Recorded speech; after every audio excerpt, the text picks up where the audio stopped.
যাবেন কমলাপুর রেল স্টেশনে? চলুন।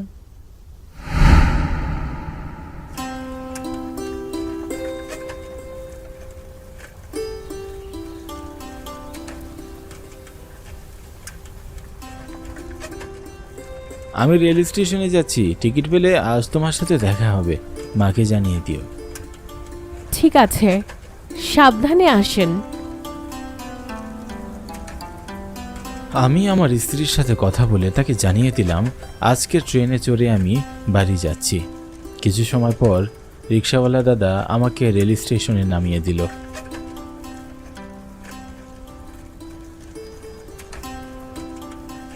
আমি তার ভাড়া চুকিয়ে টিকিট কাউন্টার থেকে টিকিট কিনে প্ল্যাটফর্মে বসে রইলাম। বসে বসে ট্রেনের অপেক্ষা করছি। আমি হরিদাস, জন্ম ও লেখাপড়া গ্রামে হলেও এখন শহরে এসে চাকরি করি। নতুন চাকরি, আমার বেতন কম হওয়ায় পরিবারকে ঢাকা শহরে আনতে পারিনি। তবে বেতন বাড়ার সাথে সাথে সবাইকে ঢাকায় নিয়ে আসব, এই পরিকল্পনা করে রেখেছি। চাকরির ব্যবস্থায় টানা 3 মাস বাড়িতে যাইনি। দুর্গাপূজার বন্ধ পাওয়ায় অফিস থেকে ফিরেই টিকিট কাটতে চলে আসি। আজ রাতের মধ্যে যদি ফিরতে পারি তো পরিবারের সাথে একটু বেশি সময় কাটাতে পারবো। দেখতে দেখতে ট্রেন চলে এলো।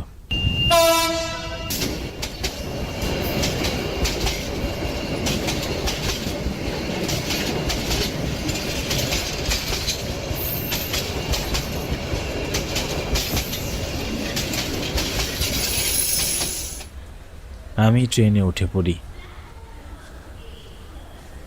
ট্রেনে যে বগিটায় উঠি সেখানে আরও কিছু যাত্রী ছিল। খুব বেশি ভিড় না থাকায় মনটা ভালো লাগলো। অতিরিক্ত ভিড় আর গরম একদমই সহ্য হয় না। ট্রেন ধীরে ধীরে এগিয়ে গেলেও ট্রেন জার্নি আমার সব থেকে বেশি প্রিয় লাগে। দেখতে দেখতে ট্রেন আমাকে কুমড়োখালি নামিয়ে দিল।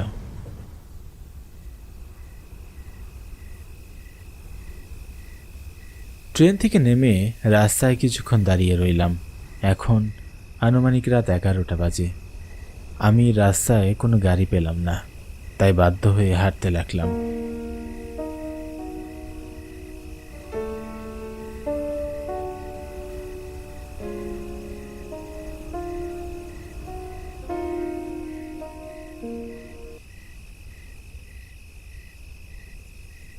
হাঁটতে হাঁটতে পাকা রাস্তা ছেড়ে আমি গ্রামের কাঁচা রাস্তায় হাঁটতে লাগলাম।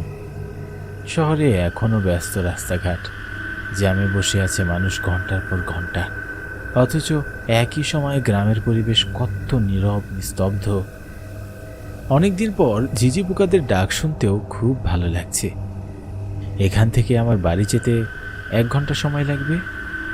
এদিকে প্রচণ্ড খিদে পেয়েছে।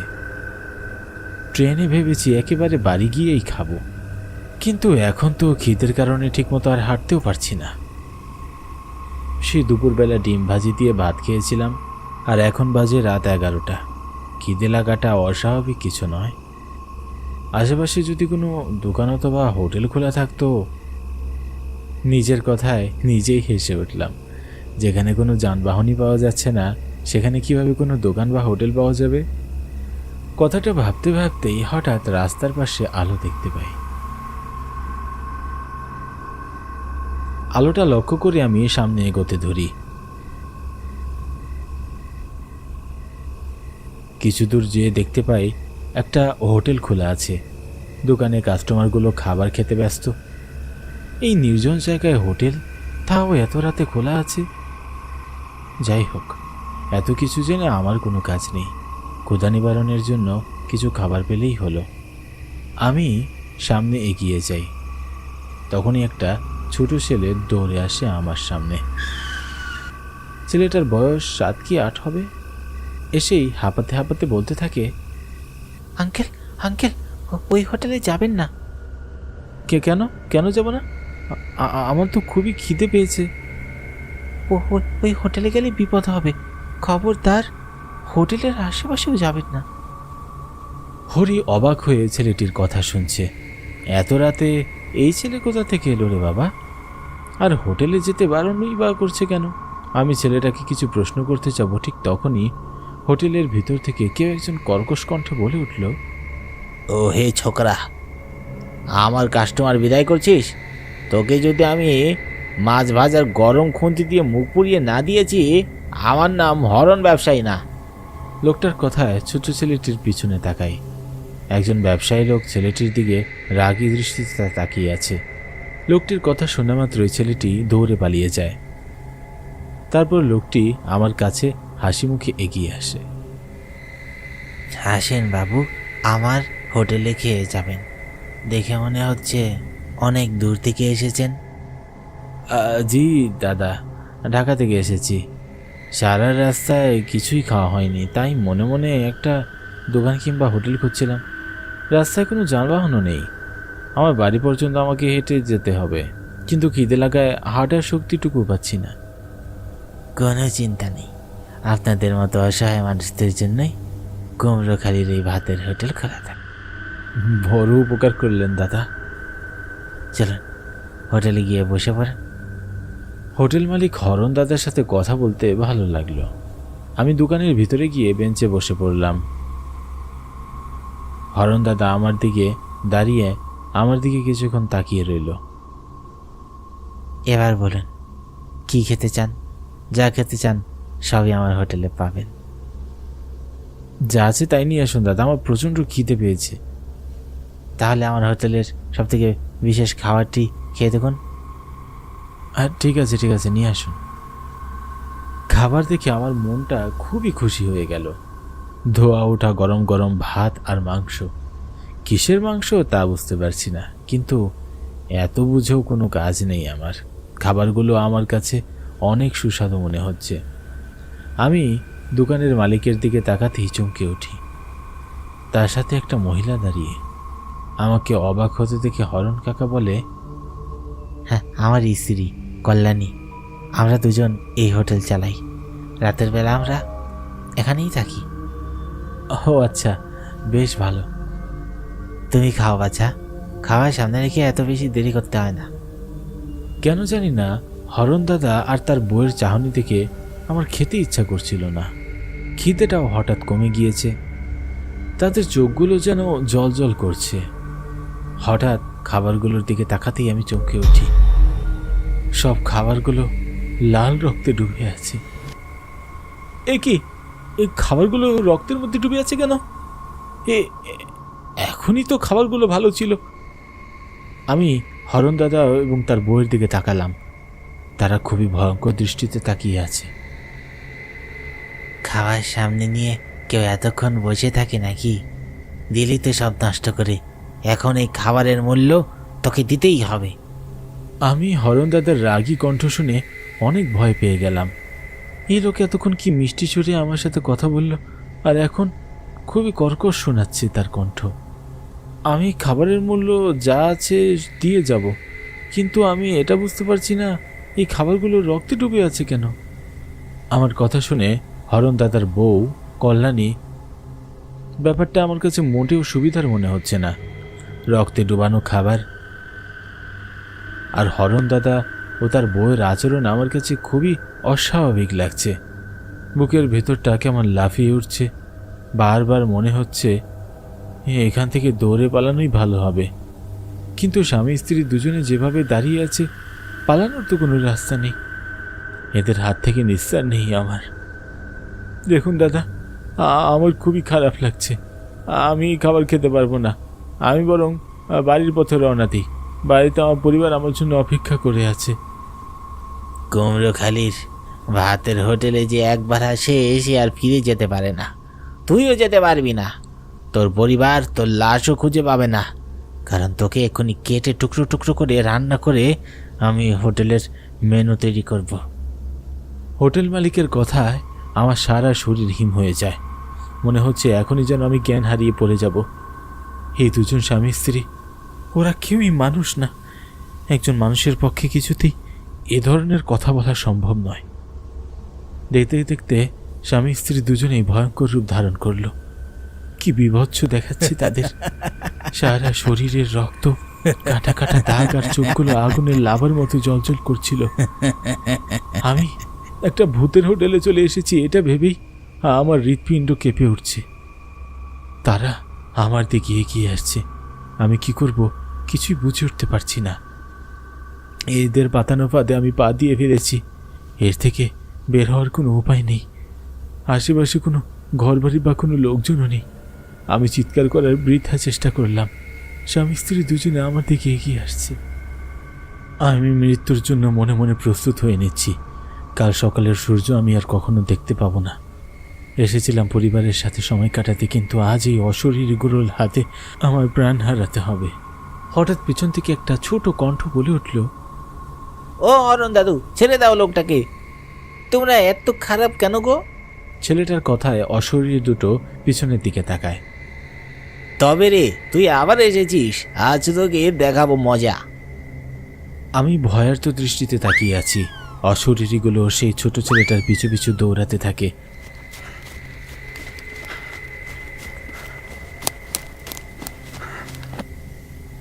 আমি হোটেল থেকে বেরিয়ে বাইরে বের হয়ে আসি, কিন্তু বাইরে কাউকেই দেখতে পাই না। না আছে সেই ছোট্ট ছেলে, না সেই মালিকের বউ। আমি হতভম্ব হয়ে চারিদিকে তাকাই, কিন্তু কারো কোনো সারা শব্দ দেখতে পাওয়া যায় না। ভয়ে আমি ঘন ঘন নিঃশ্বাস ফেলছি। আমার চারিদিক আরও বেশি অন্ধকার হয়ে এসেছে। মাথা প্রচণ্ড ব্যথা করছে।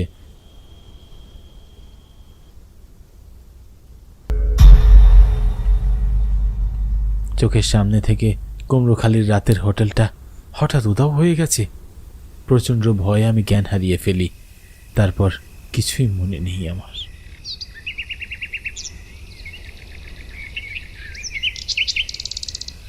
সকালের সূর্য চোখে লাগতেই আমি চোখ মেলে তাকাই। আমি একটা রাস্তার মধ্যে শুয়ে আছি, আর আমার আশেপাশে কয়েকজন মানুষ। তাদের দেখে আমি কিছুটা ভয় পেয়ে যাই। ভয় নেই এখন, তুমি এখন পুরোপুরি নিরাপদ। কিন্তু চাচা, এখানে হোটেল ছিল, সেটি কোথায়? হোটেল ছিল তা তো 1 বছর আগে, আর এখানে তো কোনো হোটেল নেই এখন। কিন্তু আমি তো রাতে নিজ চোখে একটি হোটেল দেখেছি। হ্যাঁ, তুমি যে হোটেলটা দেখেছো, তবে সেটা একটি ভুতুড়ে হোটেল। 1 বছর আগে এই হোটেলটি কুমড়োখালির বিখ্যাত হোটেল ছিল। শহর থেকে অনেক মানুষ এই হোটেলে খেতে আসতো। তবে গ্রামের লোকজন হঠাৎ খেয়াল করে এই গ্রামের সব কুকুরগুলো যেন উধাও হয়ে গেছে। গ্রামের কোনো কুকুর নেই, অথচ কয়েক মাস আগেও গ্রামে কুকুরে ভরা ছিল। একদিন রাতের বেলা একজন এই হোটেলে খাবার খেতে গিয়ে আবিষ্কার করে হোটেলে আসলে কুকুরের মাংস বিক্রি করা হয়। গ্রামের লোকজন খুবই ক্ষেপে যায় হরণ এবং তার স্ত্রী কল্যাণীর উপর। তারপর গ্রামের লোকজন মিলে গণধোলাই দিয়ে স্বামী স্ত্রী দুজনকেই মেরে ফেলে। কিন্তু এরা তো মরেও শান্তি দিচ্ছে না। কিন্তু রাতে যে ছেলেটি আমাকে হোটেলে আসতে নিষেধ করলো, সে কে ছিল? ওই ছেলেটি হরণ ভাইয়ের ছেলে। ছেলেটি একদিন পুকুরে গিয়ে মারা যায়। তারপর থেকে ছেলেটি রাতটা এই গ্রামে ঘুরে বেড়ায়। কাল সেই ছেলেটিই তোমাকে বাঁচিয়েছে। ছোট ছেলেটার প্রতি গভীর মমতা অনুভব করি। আজ যদি সে না থাকতো, তাহলে আমিও এই হোটেলের বলির শিকার হয়ে যেতাম। গ্রামবাসী থেকে বিদায় নিয়ে আমি আমার বাড়ির উদ্দেশ্যে রওনা হই। রাতের কথা মনে পড়লেই আমার সারা শরীরে কাঁটা দিয়ে ওঠে।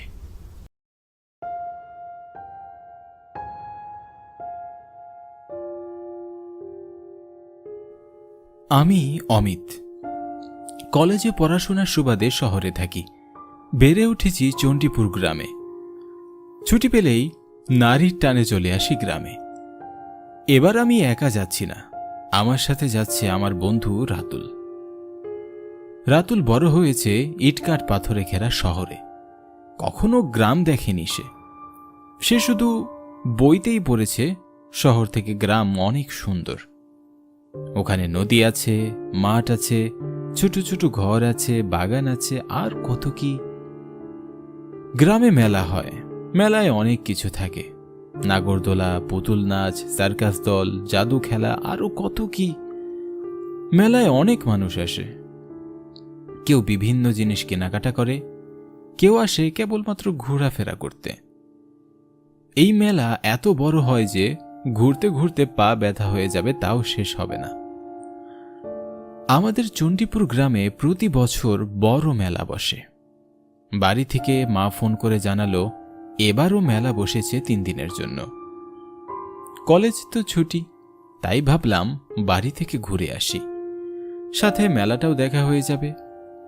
এ যেন হ্রদ দেখা হবে, আবার কলাও বেচা হবে। রাতুলও আমার সাথে গ্রামে আসতে চাইল। ওর বাড়ি থেকে অনুমতি নিয়ে আমি আর রাতুল বাসে করে রওনা দিলাম গ্রামের উদ্দেশ্যে। বাসে আসতে আসতে সন্ধ্যা হয়ে গেল। বিকেল গড়িয়ে সন্ধ্যা হাওয়ায় পাখিগুলো সব কিচিরমিচির করে নীড়ে ফিরছে, আর জোনাকি পোকাগুলো সমান তালে ডাকাডাকি করছে। রাতুল আর আমি বাস থেকে নেমে হেঁটে হেঁটে গ্রামের বাজারে এলাম।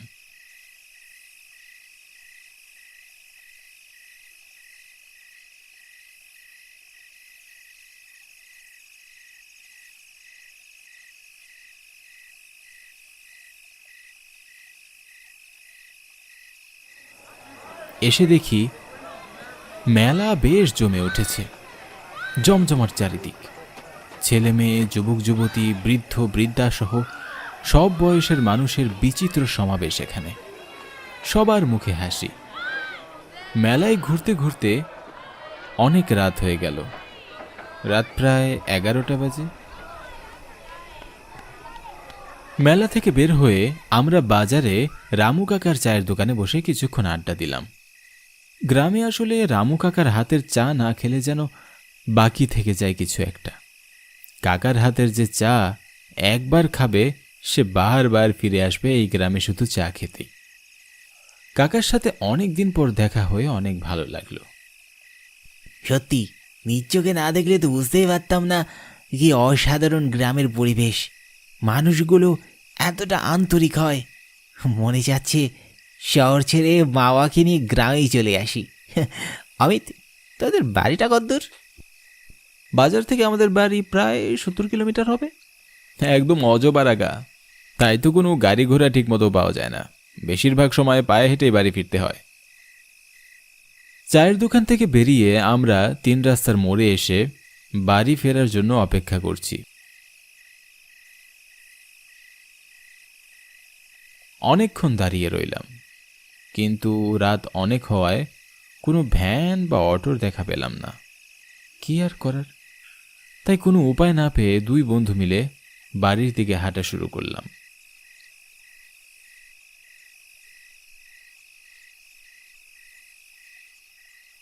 নির্জন এই পথে চলতে ভারী মজা লাগছে রে। সত্যি তোদের গ্রামটি বেশ সুন্দর।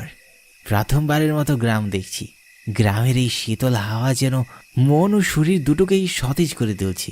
আধার রাতে নির্জন পথে এই শুধু জোনাকি পোকার ঝিঝি শব্দ। ঠিকই বলেছিস। আজ চারিদিকের এমন অন্ধকার পরিবেশ দেখে মনে হচ্ছে আমাবস্যা। ঘুটঘুটে অন্ধকার, আকাশে কোনো চাঁদ বা কোনো তারা বা কিচ্ছু নেই। নিশিকালো অন্ধকারের মাঝে শুধু ঝিঝি পোকার ডাক কানে ভেসে আসছে। এতটা পথ হেঁটে আসলাম, একটি মানুষও চোখে পড়ল না। একা পথে আমরা ভয় পাচ্ছি বিষয়টি এমন নয়। যদি পথে পরিচিত কারোর সাথে দেখা পেতাম তাহলে ভালো লাগতো। অনেকদিন গ্রামের পরিচিত মুখগুলো দেখি না। বাজার থেকে প্রায় 40 কিলো তো হবেই হেঁটে এসেছি। হাঁটতে হাঁটতে আমরা মাঠের কাছে চলে আসলাম। এদিকটায় মাঠের চারপাশে অসংখ্য খেজুর গাছ। এতটাই গাছ যে মাঠের দুপাশে কোনো কিছুই দেখা যাচ্ছে না। একদম নিঝুম চারিদিক, কোনো টু শব্দ নেই, মনে হচ্ছে ভুতুড়ে এলাকা।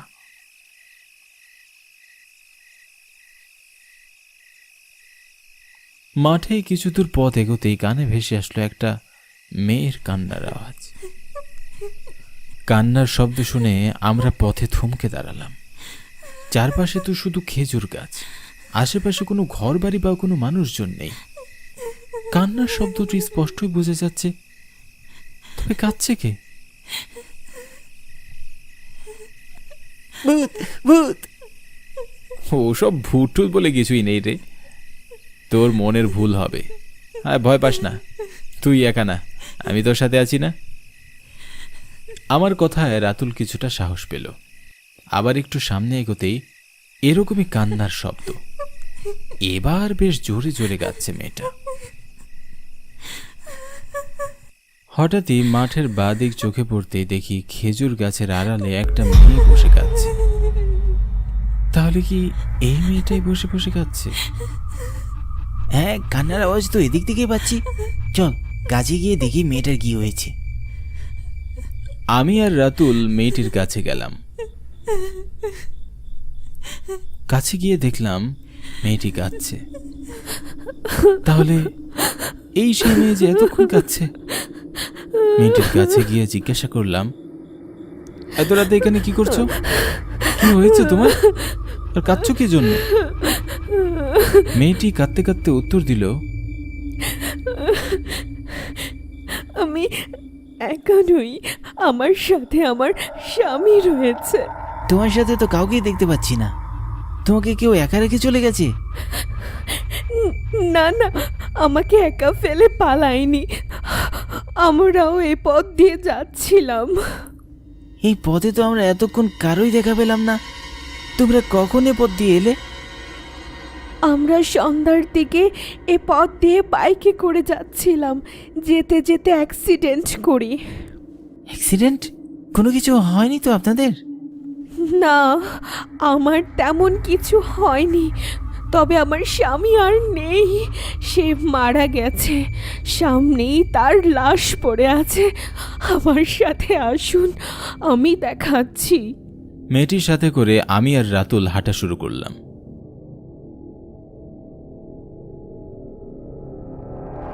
কিছু দূর যেতেই দেখি মেয়েটি আমাদের সাথে নেই। আমি আর রাতুল আশেপাশে তাকিয়ে দেখি কোথাও নেই। মনে মনে বললাম, যাকগে, আমার কি, এসব উটকো ঝামেলা ভেবেই আমি মুখ ফিরিয়ে সামনের দিকে তাকাতেই দেখি একটা সাদা কাপড়ে মোড়ানো লাশ আমাদের সামনে। লাশটি দেখে আমি চমকে উঠলাম। আবার দেখি আমাদের সামনে কিছুই নেই, লাশটি উধাও। এমন সময় আমি অনুভব করলাম আমাদের পেছনে কেউ দাঁড়িয়ে আছে। কেউ যেন আমাদের কাঁধে মুখ দিয়ে ফিসফিস করে কিছু বলতে চাইছে। আমি পেছনে ফিরে তাকাবো, সেই সাহস যেন আমি হারিয়ে ফেললাম। ভয়ে ভেতরে ভেতরে কাঁপছিলাম। ভয় পেলেও বুকে খুব সাহস নিয়ে আমি পিছনে তাকালাম। আর তাকাতেই দেখি সেই মেয়েটি দাঁড়িয়ে আছে আবার পিছনে। মেয়েটি সাদা শাড়ি পরা, ভয়ঙ্কর তার মুখ, সারা শরীরে নখের আঁচড়, চোখগুলো বড় বড়, লাল টকটকে আগুনের মতো জ্বলছে। মেয়েটির মাথা, নাক, মুখ সব জায়গা দিয়ে রক্ত ঝরছিল। আমি যে চিৎকার করব এরকম কোনো শক্তি আমার মধ্যে বাকি ছিল না। এদিকে রাতুল এসব দেখে অজ্ঞান হয়ে গেছে। মেয়েটি আমার দিকে ভয়ের তো দৃষ্টিতে তাকিয়ে রইল। কি ভয়ঙ্কর তার হাসি রে বাবা! মেয়েটির এমন ভয়ঙ্কর হাসি দেখলে যে কেউ জ্ঞান হারিয়ে নিচে পড়ে যাবে। আমিও ভাবছিলাম কখন যে জ্ঞান হারিয়ে পড়ে যাই। খুব ভয় করছে এখন, তাই না? তোর আর তোর বন্ধুর ঘাটটা যখন মটকাবো তখনই টের পাবি আসল মজা।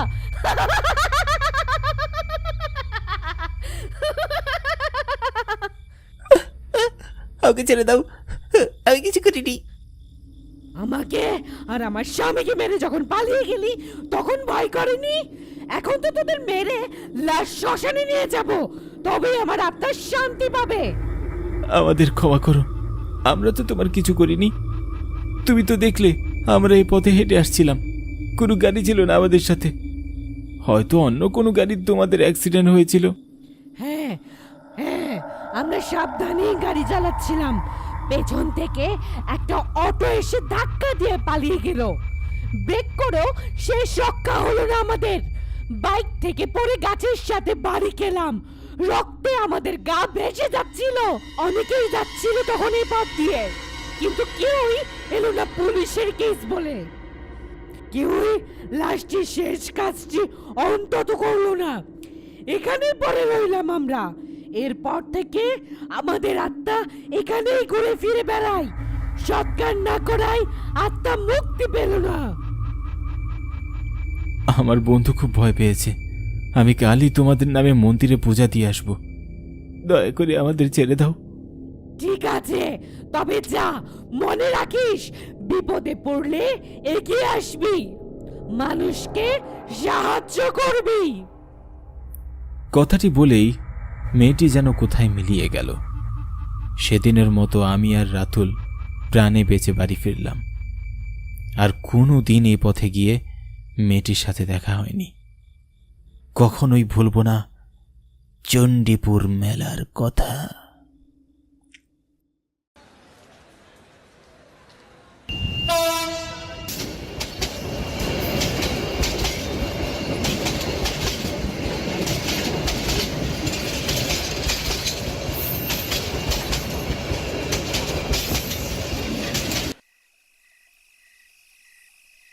ওগো, ট্রেন কি সেরেছে?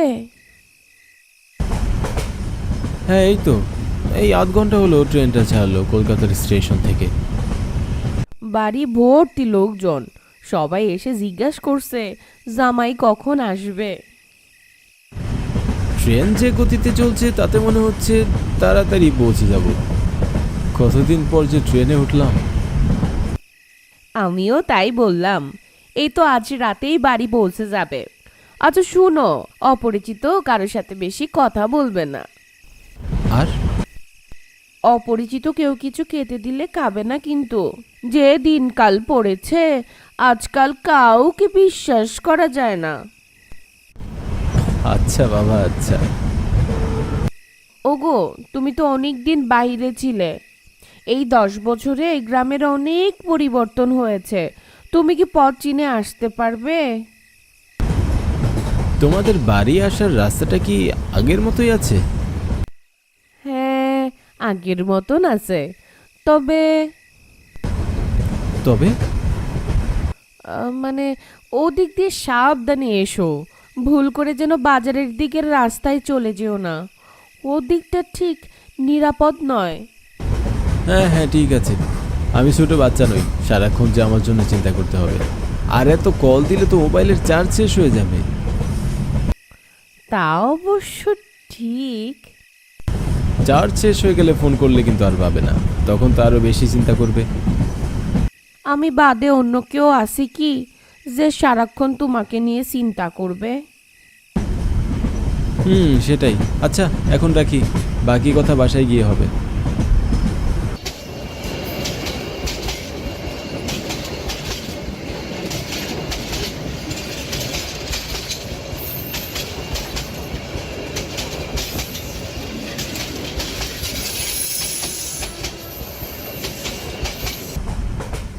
আমার বউ নন্দা বড্ড বেশি কথা বলে।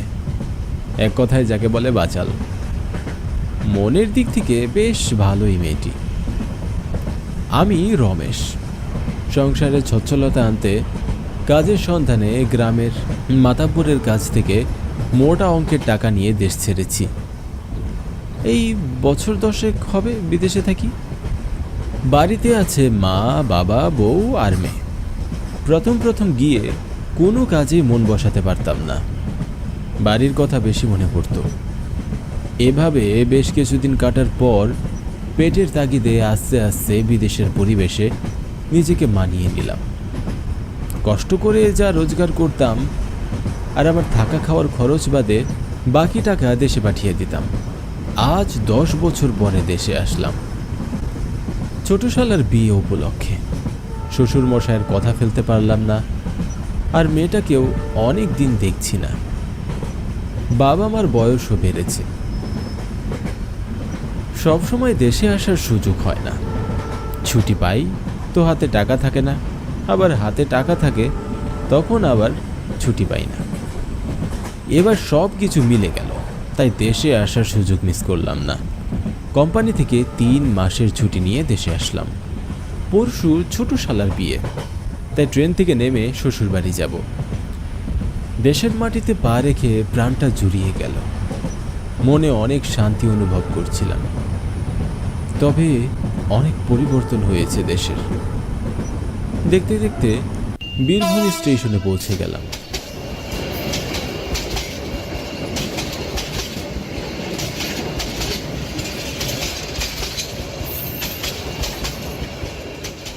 ট্রেন থেকে নেমে আশেপাশে তাকিয়ে দেখি কোনো যাত্রী নেই।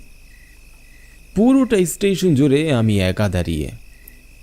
আমাকে নামিয়ে 2-3 মিনিট পর ট্রেনটি হুইসেল বাজিয়ে ঝিকঝিক শব্দ করে হু হু করে গন্তব্যের দিকে ছুটে চলল।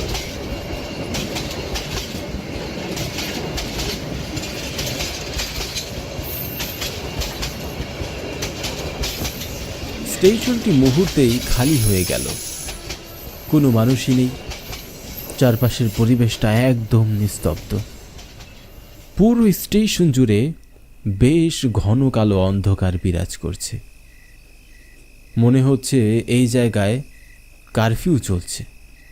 কেউ ঘরের বাইরে নেই। গাড়ি ঘোড়া কোনো কিছুর দেখা পাওয়া যাচ্ছে না।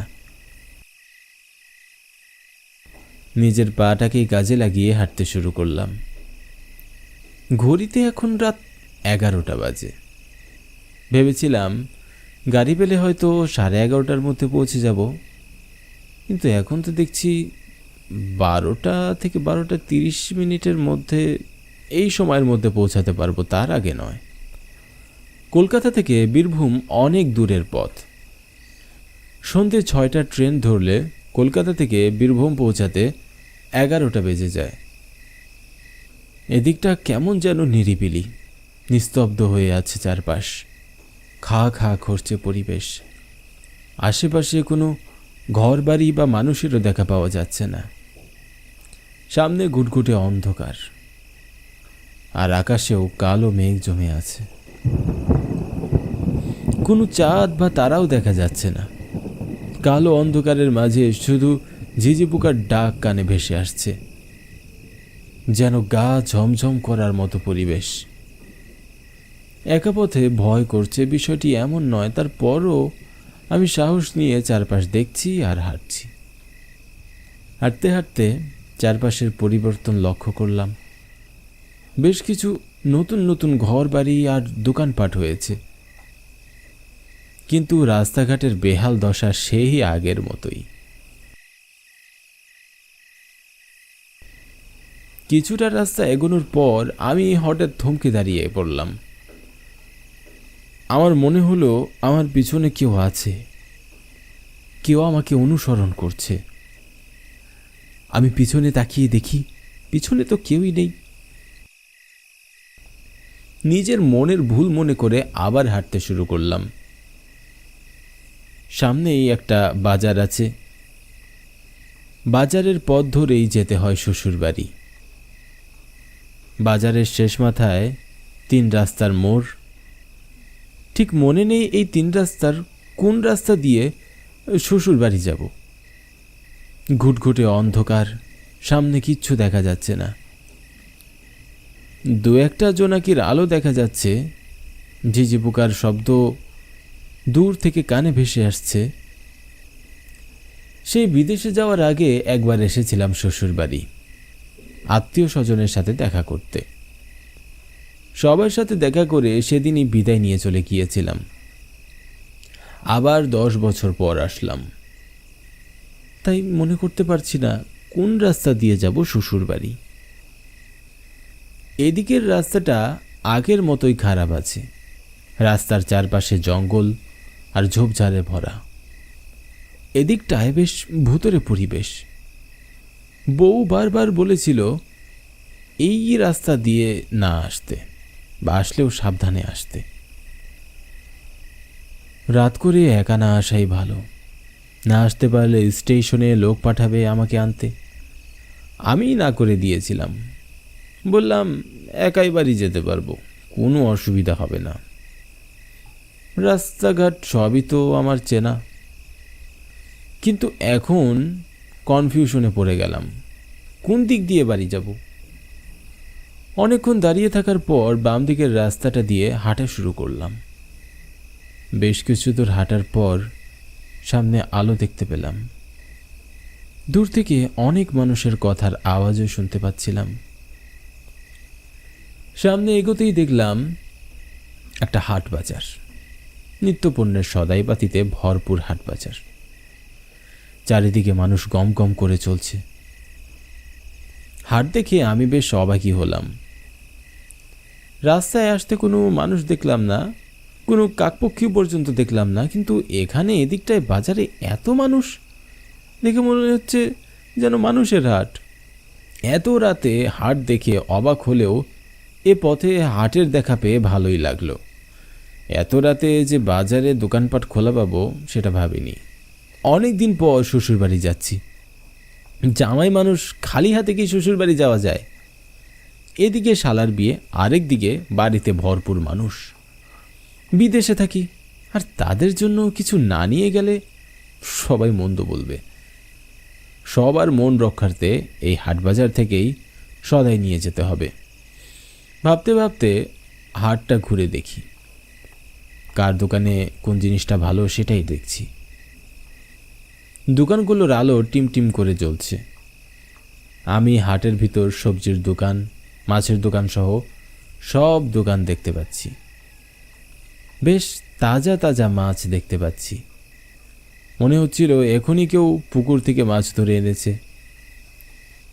আমি একটি মাছের দোকানের কাছে গিয়ে লোকটিকে জিজ্ঞাসা করলাম, দাদা, মাছ কত করে? দোকানি আমার দিকে এক রহস্য ভরা দৃষ্টিতে তাকিয়ে বলল, কার জন্যে দিব? জীবিত মানুষের জন্যে নাকি মৃত? লোকটির আচরণে বেশ অবাক হলাম। লোকটির হাসিটা কেমন যেন ভয়ানক লাগলো। আমি তখন লোকটিকে বললাম, এ আবার কেমন কথা? মৃত মানুষ আবার মাছ খায় নাকি? কথাটি বলার পরে আমি যা দেখলাম তাতে নিজের চোখেও বিশ্বাস করতে পারছিলাম না। হঠাৎ লোকটির চেহারা ফ্যাকাশে হয়ে গেল। লোকটি একটি মাছ হাতে তুলে চিবোতে শুরু করলো। এরপরে আমাকে বলল, মৃত মানুষদের কাঁচা মাছ একটু বেশি পছন্দ বাবু। আমি ভীষণ ভয় পেয়ে আশেপাশের মানুষের দিকে তাকিয়ে দেখি সবার চেহারা ফ্যাকাশে। দেখে মনে হচ্ছিল কারো শরীরে এক ফোঁটা রক্ত অবশিষ্ট নেই। আমি কিছুই বুঝতে পারছিলাম না। এরপরে সবাই দোকান থেকে উঠে আমার দিকে এগিয়ে আসছিল। হঠাৎ আমার চারপাশ তারা ঘিরে ধরল। হঠাৎ আমার ডান কাঁধের উপর একটা হাত অনুভব করলাম। মনে হলো কে যেন আমায় ডাকছে। আমি ভয়ে ভয়ে পিছনে ফিরে তাকাতেই দেখলাম ভয়ঙ্কর চেহারা একজন লোক আমার সামনে দাঁড়িয়ে। তার চোখ দুটো দিয়ে গড়িয়ে গড়িয়ে রক্ত ঝরছিল। আমি ভয়ে দৌড়াতে শুরু করলাম, কিন্তু পারলাম না। বাজারের মধ্যে জ্ঞান হারিয়ে পড়ে গেলাম। এরপরে কি হয়েছিল আমার সাথে আমার আর মনে নেই কিছু। পরদিন সকালে এ রাস্তা দিয়ে লোকজন বাজারে যেতে আমাকে অজ্ঞান অবস্থায় এখানে পড়ে থাকতে দেখতে পায়। তারা আমার চোখে মুখে পানি দেওয়ার পর আমি জ্ঞান ফিরে পাই। জ্ঞান ফিরে আমি নিজেকে রাস্তায় পড়ে থাকতে দেখলাম। আমার চারপাশে অনেক লোকজন আমাকে ঘিরে ধরেছে। আমি বেশ অবাক হলাম। পরে সেই লোকগুলোর কাছে জানতে পারি রাতে আমি যেই হাটটি দেখেছিলাম সেটা হলো ঠনঠনিয়ার হাট। বছর পাঁচেক আগে একদিন হাট চলাকালীন ঝড় ও হাওয়া শুরু করলো। আকাশে কালো মেঘে ছেয়ে আছে। কিছুক্ষণের মধ্যেই বৃষ্টি শুরু হয়। হঠাৎ কুরুম কুরুম আওয়াজে বাজ পড়া শুরু করলো। প্রচণ্ড শব্দে বাজ পড়ল হাটের মাঝখানে। সেদিন হাটে অনেক মানুষ ছিল। বাজ পড়াতে গ্রামের অনেক মানুষ সেদিন মারা যায়, আবার কিছু কিছু মানুষ আহতও হয়। বাজ পড়াতে যেসব লোক মারা যায় তাদের শরীর ঝলসে যায়। তাদেরকে চেনার কোনো উপায় ছিল না। ভয়েতে কেউ কাছেও যায়নি তাদের। লাশগুলো সৎকারের কোনো ব্যবস্থা করা হয়নি। তাদের আত্মাগুলো ওই জায়গাতেই এখনও বসবাস করে। তখন থেকেই ওখানে আর হাট বসে না। তাদের আত্মাগুলো চারিদিকে ঘুরে বেড়ালেও মানুষের কোনো ক্ষতি করে না। আমি রাতের অন্ধকারে পথ চিনতে না পারায় ভুল করে ডান দিকে না গিয়ে ওই বামের রাস্তায় চলে যাই। 3 রাস্তার বাম দিকের রাস্তাটা চলে গেছে নদীর কূলে, মাঝের রাস্তাটা চলে গেছে শ্মশানের দিকে, আর ডান দিকের রাস্তা দিয়ে যেতে হয় আমার শ্বশুর বাড়ি। এরপর থেকে আমার আর কখনো রাস্তা চিনতে ভুল হয়নি।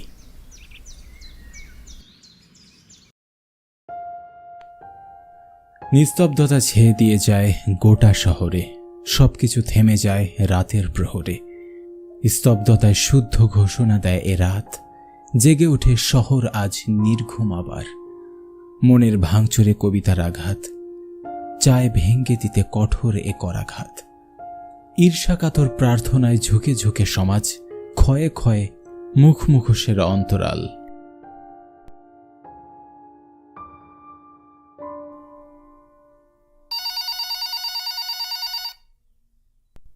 এত রাতে আবার কে কল দিল? ও দিনা। হ্যালো দিনা, কি খবর? দাদা, দাদা তুমি কোথায়? আমি তো টিউশন শেষ করে আমার হোস্টেলে যাচ্ছি, কাল সকালে বাড়ি আসব। কিন্তু তুই কান্না করছিস কেন? তুমি এখনই বাড়ি আসো দাদা, এদিকে সর্বনাশ হয়েছে। কি হয়েছে দিনা? Hello hello. যা বাবা, কথা না শেষ করেই কেটে দিল ফোন। এই মেয়েদের এক সমস্যা, সামান্য সমস্যাতেই শুধু কাঁদবে আর কাঁদবে, আর কোনো কথাই ক্লিয়ার করে বলবে না। আর আশেপাশে তো কোনো গাড়ি ঘোড়াও দেখছি না, এখন আমি বাড়ি যাই কি করে? আমি ঘড়িটির দিকে তাকিয়ে দেখি ঘড়িতে সময় রাত ঠিক 8টা, আর একটু পরেই স্টেশনে শেষ ট্রেনটি এসে পৌঁছাবে। আমি দ্রুত হোস্টেলে গিয়ে সাইকেলটিকে রেখে স্টেশনের পথে রওনা দিলাম।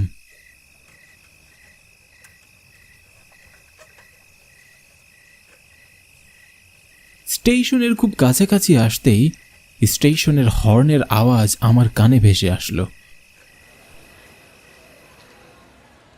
ট্রেন তখন প্রায় ছেড়ে দিচ্ছিল। আমি ট্রেনে উঠে জানালার পাশে একটা সিট ফাঁকা দেখে আমি সেখানে গিয়ে বসলাম। ট্রেন ছেড়ে দিয়েছে। ভাগ্য ভালো আজ ট্রেন ছাড়তে দেরি করেছে, তা না হলে আমি এখন বাড়ি ফিরতাম কি করে? দিনাকে এখন আরেকবার কল দিব? না থাক, কাল তো পুজো, তাই হয়তো আমাকে বাড়ি নেবার জন্য এমন দুষ্টুমি করছে। আমি আকাশের দিকে তাকিয়ে চাঁদ দেখতে লাগলাম। জানালা দিয়ে ভেসে আসা বাতাস আমার খুব ভালো লাগছিল। ফুলের মিষ্টি গন্ধে আমার মন প্রাণ ছুঁয়ে গেল। কিন্তু কোথা থেকে আসছে ফুলের গন্ধ? আমি আকাশ থেকে চোখ সরিয়ে ট্রেনের ভিতরে তাকাতেই ভয় পেয়ে যাই। আমি দেখলাম আমার সামনের সিটে একটা বয়স্ক লোক বসে আছে। সাদা চাদর দিয়ে লোকটার অর্ধেক মুখ ঢাকা, বাকি অর্ধেক মুখ কুচকুচে কালো। চোখগুলো রক্তের মতো লাল টকটক করছে। দেখে মনে হচ্ছে এখনই রক্ত বেরিয়ে পড়বে চোখ থেকে। ভয়ে আমার বুকের ভিতর কেমন যেন রক্তশূন্য হয়ে গেল। আমি আশেপাশে তাকিয়ে দেখলাম পুরো বগির ভিতরে আমি আর সেই লোকটি ছাড়া আর কোনো মানুষই নেই। লোকটিকে দেখে আমার বেশ অস্বস্তি লাগছিল। আমি কি করব বুঝে উঠতে পারছিলাম না। লোকটার সামনে থেকে উঠে আসার সাহসও আমার হচ্ছিল না। আমি চোখ ঘুরিয়ে শুধু ট্রেনের টিটিকে খুঁজতে লাগলাম। এমন সময় সেই লোকটা বলল, বাবু, কালিকাপুর স্টেশন আসতে আর কত সময় বাকি? আমি চমকে উঠলাম। বুকের ভেতরটা ধুকধুক করছিল। ভয়ে আমি কোনো কথা বলতে পারলাম না। তখন লোকটা আবারও বলল, বাবু, কালিকাপুর স্টেশন আসলে আমাকে ডেকে দিবেন, আমি নেমে যাব তখন। আমি আর কোনো কথা বললাম না। আমার খুব ভয় হচ্ছিল, তাই আমি লোকটার দিকে না তাকিয়ে আকাশের দিকে তাকিয়ে রইলাম। কিছুক্ষণ পর কালিকাপুর স্টেশন চলে এসেছে। এবার আমার টাকার পালা। হ্যালো বন্ধুরা, আজ আমি একটা অ্যাপ্লিকেশনের কথা বলতে চাই। এখানে cricket, football, tennis live match দেখে একটু বুদ্ধি খাটিয়ে খুব সহজেই টাকা ইনকাম করা যায়। এখানকার ম্যাচগুলিতে গেম খেললে আইফোন, ল্যাপটপ এবং ক্যাশ প্রাইজ জেতার সুযোগ রয়েছে। এই অ্যাপটিতে আপনি সমস্ত লাইভ ম্যাচের রেজাল্ট দেখতে পারবেন এবং সেই ম্যাচে স্কোর অনুমান করে গেম খেলতে পারবেন, যেমন কোন টিম জিতবে, কোন টিম কত রান করবে এবং কে সর্বোচ্চ স্কোর করবে। এছাড়াও এখানে রয়েছে বিভিন্ন ধরনের গেম, সেগুলিও খেলেও টাকা ইনকাম করতে পারেন। আর রেজিস্টার করার সময় আমার দেওয়া প্রোমো কোড 1 ডাক ব্যবহার করলে প্রথমবার ডিপোজিটে 13,000 টাকা পর্যন্ত পেয়ে যাবেন। আপনি সহজেই বিকাশ, ব্যাংক এবং অন্যান্য সহজ পদ্ধতির মাধ্যমে আপনার জেতা টাকা তুলতে পারবেন। এখানে আপনি 24/7 কাস্টমার সাপোর্ট পাবেন। তাহলে আর দেরি কিসের, গুগলে যান এবং টাইপ করুন 1x এবং রেজিস্টার করার সময় ফার্স্ট কমেন্টে আমার দেওয়া প্রোমো কোড ব্যবহার করুন। গেম খেলুন আর ক্যাশ প্রাইজ জিতুন। ট্রেন থেকে নামতেই আমি আমার সামনের সিটে গিয়ে তাকালাম। দেখলাম লোকটি সেখান থেকে উধাও। আরে, লোকটা কোথায় গেল? এখানেই তো ছিল। আমি আর বেশি কিছু না ভেবে তাড়াতাড়ি ট্রেন থেকে নেমে পড়লাম। রাত তখন 2টা বাজে। স্টেশনে কোনো রিক্সা দেখছি না। এখন আমি বাড়ি যাব কেমন করে তা নিয়ে চিন্তিত হয়ে পড়লাম। এখান থেকে তো আমার বাড়ি প্রায় 3 কিলোমিটারের পথ। 3 কিলোমিটারের পথ তো পায়ে হেঁটে যাওয়া যায় না। আমি বরং বড় রাস্তার মোড়ে গিয়ে দেখি সেখানে কোনো সিএনজি বা রিক্সা পাওয়া যায় কিনা। রাস্তার পাশে চায়ের স্টলগুলো বন্ধ, পুরো রাস্তা জনমানবহীন।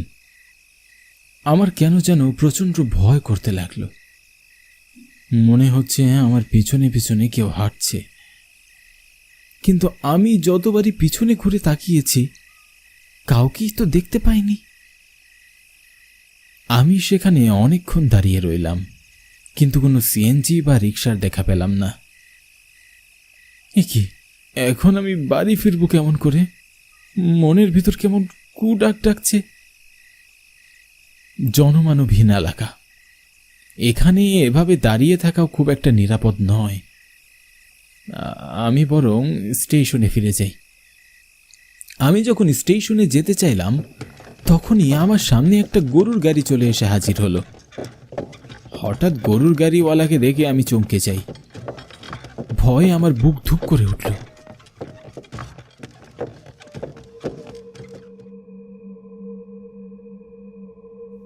আপনি সেই লোকটা না যে ট্রেনের ভিতর আমার সামনেই বসেছিল?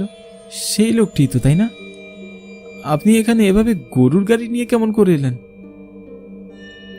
এত কথা না বলে উঠে বসে পড়ুন বাবু, এখানে দাঁড়িয়ে থাকা খুব একটা নিরাপদ নয়। এই ভয়ঙ্কর লোকটার সাথে এত বড় রাস্তা আমি কেমন করে পাড়ি দিব তাই ভেবে আমার ভয় হচ্ছিল। আমি কিছু বুঝে ওঠার আগেই লোকটা আবারও বলল, কি হলো বাবু, আপনি এখনো দাঁড়িয়ে আছেন যে? গাড়িতে উঠে বসুন। কেন যেন নিজের অজান্তে আমি গাড়িতে উঠে বসে পড়লাম। লোকটাকে আমি কোথায় যাব তা বলিনি, কিন্তু সে আমার বাড়ির পথেই ছুটে চলল। কৌতূহলী হয়ে আমি বললাম, আমি কোথায় যাব সেটা তো আমি আপনাকে বলিনি, আপনি আমাকে কোথায় নিয়ে যাচ্ছেন?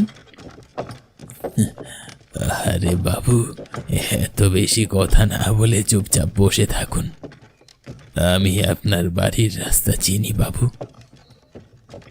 লোকটার কথা শুনে খুব অবাক হয়ে গেলাম।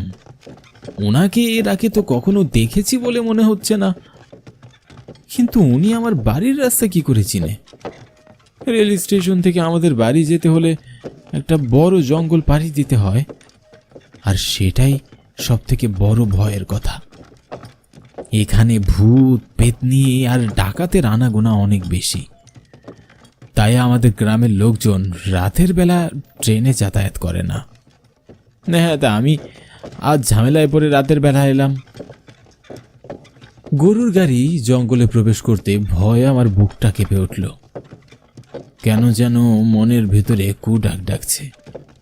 গরুর গাড়ি যখন গভীর জঙ্গলে দিয়ে পৌঁছালো তখন দূর থেকে আমার কানে কিছু ভয়ঙ্কর শব্দ ভেসে আসছিল। আমি প্রচণ্ড ভয় পাচ্ছিলাম। তখনই গাড়িওয়ালা মুখ ঘুরিয়ে আমাকে বলল, তোর হাতের মাদুলিটা ফেলে দে, ফেলে দে বলছি, এক্ষুনি ফেলে দে। তোর হাতের ওই মাদুলিটার জন্য আমি তোকে ছুঁতে পারছি না। লোকটির কথা শুনে আমার আর বুঝতে বাকি রইল না যে আমি কার পাল্লায় পড়েছি। তারপরেও মনের ভয়টাকে দমিয়ে রেখে আমি লোকটাকে বললাম, আরে কাকু, আপনি আমার সাথে এমন করছেন কেন? আপনার ঘাটটা এমন করে ঘুরলো কি করে? এই এত কথা বলছিস কেন তুই রে? হ্যাঁ, তোকে বলেছি মাদুরিটা ফেলে দিতে। আমি তোর বুক চিরে কলিজা বের করে খাবো। আমার আর বুঝতে বাকি রইল না যে আমার সাথে খারাপ কিছু ঘটতে চলেছে। আমি ভয়ে চিৎকার করে উঠলাম, ভূত, ভূত! আমি এক লাফে গরুর গাড়ি থেকে নেমে পড়লাম। আমি গাড়ি থেকে নেমে যাওয়ার সাথে সাথে গরুর গাড়িটি উধাও হয়ে গেল। ভয়ে আমি দৌড়াতে থাকলাম। এত জোরে আমি জীবনে কখনো দৌড় দিইনি ভাই। পিছনে ঘুরে তাকানোর সাহস হচ্ছিল না আমার, কিন্তু আমি স্পষ্ট বুঝতে পারছিলাম আমার পেছনে একজন নয়, দুজন নয়, অনেকজন প্রেতাত্মা ছুটে চলেছে, আর ওরা ভয়ঙ্কর সুরে আমাকে ডাকছে। এই দাঁড়া বলছি, পালাবি কোথায়? মাদুলিটা হাত থেকে ফেলে দে। এই তুই দাঁড়া বলছি। আমি থামলাম না, দৌড়াতে থাকলাম। দৌড়ানো থামালে নির্ঘাত ভূতের হাতে প্রাণটা হারাবো। দৌড়াতে দৌড়াতে জঙ্গল শেষ করে রাস্তায় উঠলাম। এখনো আমার মনে হচ্ছে ভূতগুলো আমার পিছনে আছে। জল পিপাসায় আমার বুকটা ফেটে যাচ্ছে। এখনই পানি পান না করতে পারলে হয়তো এখানেই মারা যাব। তখনই আমার নাকে খুব সুন্দর একটা গ্রাণ অনুভব করলাম। ভূতের ভয়ঙ্কর সুর আমি আর শুনতে পাচ্ছি না। আমি থমকে দাঁড়ালাম। পিছনে ঘুরে তাকিয়ে আমি আর কাউকেই দেখতে পেলাম না। নিজের অজান্তেই বললাম, পানি খাবো, পানি খাবো। আমার সামনে একজন নারী এক গ্লাস পানি ধরল। মেয়েটির পরনে ছিল লাল শাড়ি, আর গা ভর্তি গহনা দেখে মনে হচ্ছিল নতুন বউ। আহা, কি শান্তি এই পানিতে! গ্লাসের পানি যেন শেষই হচ্ছে না। আমার যতটা পিপাসা পেয়েছিল, এক গ্লাস পানিতেই সেই পিপাসা মেটা নয়। আমি চোখ বন্ধ করে পানি পান করতে লাগলাম। চোখ খুলে দেখলাম আমার সামনে কেউ নেই। আমি ভয়ে যাই অবস্থা।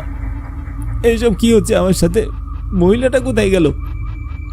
আমি সামনের দিকে তাকাতেই দেখলাম পুরো রাস্তায় সাদা কাপড় বিছানো ছিল, তার উপর আলতা রাঙ্গা পায়ের ছাপ। আর একটু সামনের দিকে তাকাতেই দেখলাম সেই মহিলাটা হেঁটে যাচ্ছে, আর তার আলতা রাঙ্গা পায়ের ছাপ সেই সাদা কাপড়ে পড়ছে। আমি ওনার পিছু পিছু হাঁটা শুরু করলাম। এই যে শুনুন, দাঁড়ান দাঁড়ান, আপনি কোথায় যাচ্ছেন? মহিলাটি একটি বারের জন্য পিছনে ঘুরে তাকালো না। তিনি সামনের দিকে হেঁটে চলেছেন। জানি না কপালে কি আছে। আমিও ওনার পিছু হাঁটতে শুরু করলাম। হাঁটতে হাঁটতে তিনি আমার বাড়ির সামনে এসে দাঁড়ালেন। এরপর তিনি হাওয়ায় মিলিয়ে গেলেন। ওনাকে হাওয়ায় মিলিয়ে যেতে দেখে আমি খুব আশ্চর্য হই। এই সব আজ আমার সাথে কি হচ্ছে? তখন বাড়ির ভিতর থেকে কান্নার শব্দ আমার কানে ভেসে আসছিল। দিনা আমায় ফোনে বিপদের কথা বলেছিল। এত সব ভূতরে কাণ্ড আর ঝামেলার ভিতরে আমি সেটা ভুলেই গিয়েছিলাম। আমি আর সময় নষ্ট না করে তাড়াহুড়ো করে বাড়ির ভিতরে চলে গেলাম। গিয়ে দেখলাম আমার মা বিছানায় শুয়ে আছেন, আর সকলেই তাকে ঘিরে কান্না করছে। আমাকে দেখে দিনা কেঁদে কেঁদে বলল, দাদা তুই এসেছিস দাদা, এত দেরি করলি কেন? দেখ না মায়ের কি অবস্থা। সকাল থেকে অনেক ডাক্তার কবিরাজ এসে মাকে দেখে গিয়েছে। ওনারা সকলেই বলছেন মা আর ঠিক হবে না, সময় শেষ। এসব কখন হলো? আমি তো কিছুই জানি না। আজ সকাল থেকে মা হঠাৎ অসুস্থ হয়ে যায়। তারপর থেকে মা আর কোনো কথাই বলছে না। বাবা সাধু বাবাকে আনতে গিয়েছে, এখনই চলে আসবে। দিনার কথা শেষ হতেই সাধু বাবা আমাদের বাড়িতে চলে আসলো। জয় মা, জয় মা। মা গো, তুমি এসেছো? জয় মা। আমাকে আর এখানে কেন এনেছেন মশাই, যেখানে স্বয়ং মা নিজেই এসেছেন? আগামীকাল আপনার বাড়িতে মায়ের পূজা দিন, তাহলেই আপনার স্ত্রী সুস্থ হয়ে যাবেন। এসব আপনি আবল তাবল কি বলছেন? বাবা, এসব কুসংস্কারে কান দিও না তো। সকালে আমি মাকে শহরের বড় হসপিটালে নিয়ে যাব। খবরদার, নিজেদের বিপদ নিজেরা ডেকে আনিস না। স্বয়ং মা নিজেই পুজো চাইছেন, মায়ের উপস্থিতি আমি অনুভব করছি। যা, তোরা পুজোর আয়োজন কর। আমার কথায় কেউ পাত্তা দিচ্ছিল না। আমি বিরক্ত হয়ে আমার রুমে চলে আসলাম।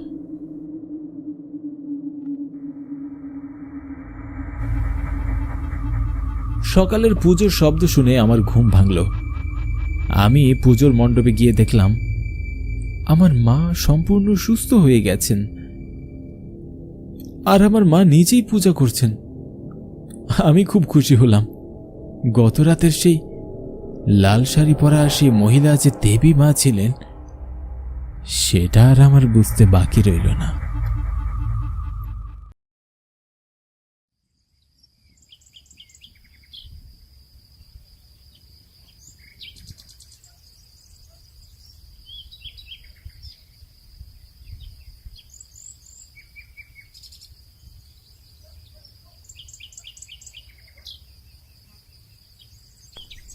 স্যার, বাইরে একজন মহিলা এসেছেন আপনার সাথে দেখা করতে। আমি তো এখন ব্যস্ত আছি, একটু অপেক্ষা করতে বলো। কিন্তু স্যার, উনি বললেন উনি নাকি আপনার গ্রাম থেকে এসেছেন।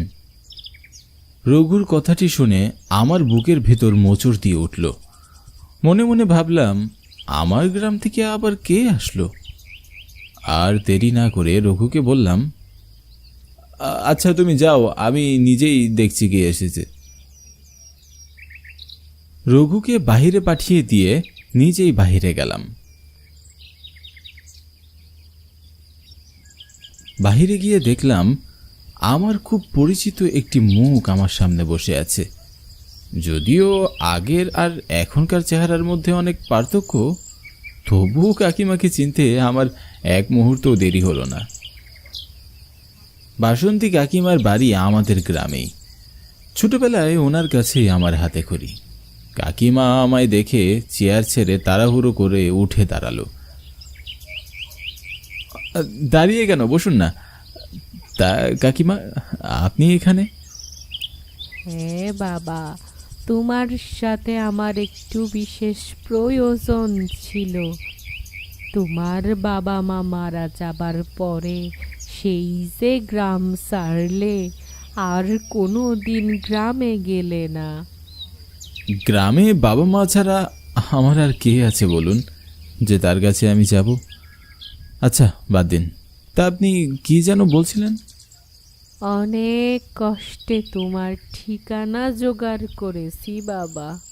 বাবা বলছিলাম, তুমি কি এই সিটিটা একটু কন্তিপুর গ্রামে শোভার কাছে পৌঁছে দিতে পারবে?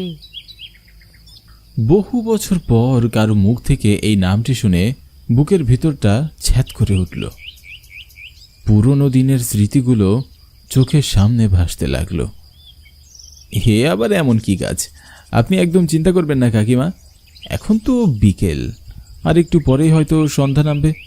আমি কাল সকালে কাউকে পাঠিয়ে চিঠিটি শোবার কাছে পৌঁছে দেওয়ার ব্যবস্থা করব। না না বাবা, এমনটা হলে তো আমি চিঠিটা পাঠাতে পারতাম। আজকে রাতের মধ্যেই চিঠিটা পৌঁছাতে হবে। আর আমি চাই চিঠিটা তুমি নিয়ে যাও বাবা। তোমার কাকা বাবু মারা যাবার পরে একা মানুষ মেয়েটাকে আর ভালো জায়গায় বিয়ে করাতে পারলাম না বাবা। মেয়েটি আমার অনেক কষ্টে আছে বাবা। তোমার সাথে করা আমার অন্যায়ের ফল ভোগ করছে মেয়েটা। কথাটি বলেই কাকিমা বসা থেকে উঠে চলে গেলেন। আমিও তার কথায় আবেগাপ্লুত হয়ে তাকিয়ে রইলাম তার পথের দিকে। মনের মধ্যে শত স্মৃতির ঢেউ ভেসেই চলছিল। কাকিমা চলে যাবার পরে আমি তখনই বেরিয়ে পড়ি কুন্তিপুর গ্রামের উদ্দেশ্যে। সে অনেক দূরের পথ, বুঝতেই পারছি যেতে যেতে প্রায় রাত হয়ে যাবে। কিন্তু তাতে কি, অনেকদিন পরে দু চোখ ভরে দেখব আমার শোভাকে। এ কথা ভেবে শত দুঃখের মাঝেও যেন একটুখানি খুশি উকি দিচ্ছিল আমার মনের মাঝে। ছোটবেলা থেকে আমি আর শোভা একে অপরকে খুব ভালোবাসতাম। স্কুলের গণ্ডি পেরিয়ে শহরে আসি উচ্চশিক্ষার জন্য। এরই মধ্যে এক দুর্ঘটনায় বাবা মা দুজনকে একসাথে হারায়। বাবা মাকে হারানোর পরে ভীষণ একা হয়ে পড়ি। তাই শোভার বাড়িতে বিয়ের প্রস্তাব রাখি। ভেবেছিলাম শোভাকে বিয়ে করে গ্রামে কোনো একটা ছোট চাকরি করব, আর বাবার ফেলে রাখা জমিগুলো দেখাশোনা করে এই গ্রামেই থেকে যাব। কিন্তু তা আর হলো না। কাকাবাবু বিয়েতে রাজি হলেও কাকিমা রাজি হলেন না। কারণ আমার বাবা মা নেই, মানে মাথার উপরে ছাতা নেই। তার মধ্যে আমি তখনও বেকার। শোভা অনেক লক্ষ্মী মেয়ে। আমি জানি সে তার বাবা মার সিদ্ধান্তের উপরে একটাও কথা বলবে না। তাই বাধ্য হয়ে আবার শহরে ফিরে আসি। আমি এখন শহরের এই স্কুলটির প্রধান শিক্ষক। ভাগ্য কোথায় কাকে নিয়ে যায় তা কেউই বলতে পারে না। তবে এসব কিছুর মাঝে বেচারি শোভার কথা ভেবে বেশ মন খারাপ লাগছে। শুনেছিলাম এক ট্রাক ড্রাইভারের সাথে বিয়ে হয়েছে তার। ভেবেছিলাম হয়তো অনেক সুখে আছে, কিন্তু আজ যা শুনলাম তা শুনে ভিতরে ভিতরে বেশ খারাপ লাগছে। যার ভালোবাসার মূল্য দিতে গিয়ে নিজে কখনো বিয়ে করলাম না, তার এমন দুর্দশার অবস্থার কথা শুনে ভেতরটা কেমন ভেঙে চুরমার হয়ে গেল।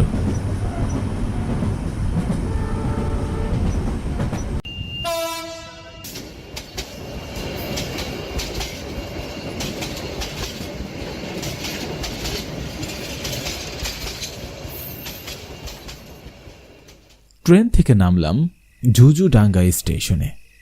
এখান থেকে কুন্তিপুর প্রায় মাইল 5 হবেই। আশেপাশে তাকিয়ে দেখি কোনো গাড়ি ঘোড়া বা কোনো মানুষজন নেই। অনেকটা রাত হয়েছে। এত রাতে এমন গ্রামে গাড়ি ঘোড়া বা মানুষের দেখা মিলবে না, এটাই স্বাভাবিক। তাই আর দেরি না করে হাঁটতে লাগলাম।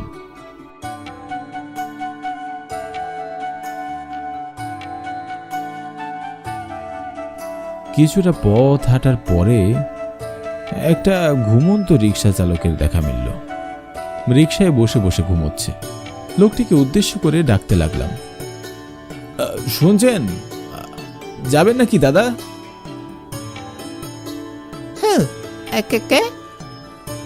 ভয় পাবেন না, আমি কোনো ভূত নই। বলছিলাম আপনি কি যাবেন কুন্তিপুর গ্রামে? ও জামু, তবে পান্তাপুরের মন্দিরটা রবিবারে কিন্তু যাবো না। আচ্ছা, আপনি শোভাদের বাড়ি চেনেন? শোভা? কোন শোভা? শোভার স্বামী ট্রাক চালায়। হো, যার স্বামী ট্রাক চালায় ওর নাম তো অরবিন্দ। পাক্কা মতকর বাবু। আর বাড়ি তো পান্তাপুরের মন্দিরের ওপারেই। রিক্সা চালকের কথাটি যেন আমার গায়ে সূচের মতো ফুটে গেল। আমি বিরক্ত হয়ে রিক্সা চালকটিকে বললাম, যে যা করুক, আপনি যাবেন নাকি চলুন। বলে আমি রিক্সাতে উঠে বসি। রিক্সা চলতে শুরু করলো।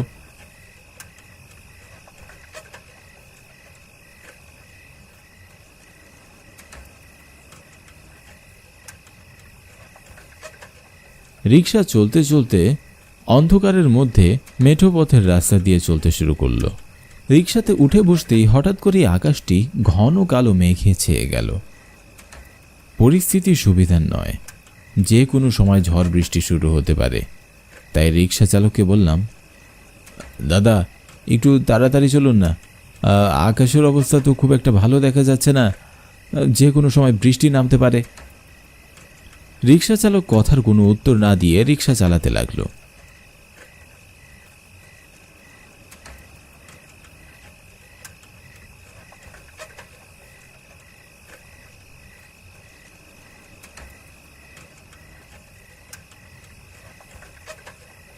খানিক সময় বাদে একটি পুরনো মন্দিরের সামনে এসে রিকশাটি থামিয়ে আমাকে বললেন, এই দাদা, এখানে নেমে পড়ুন দেখিনি।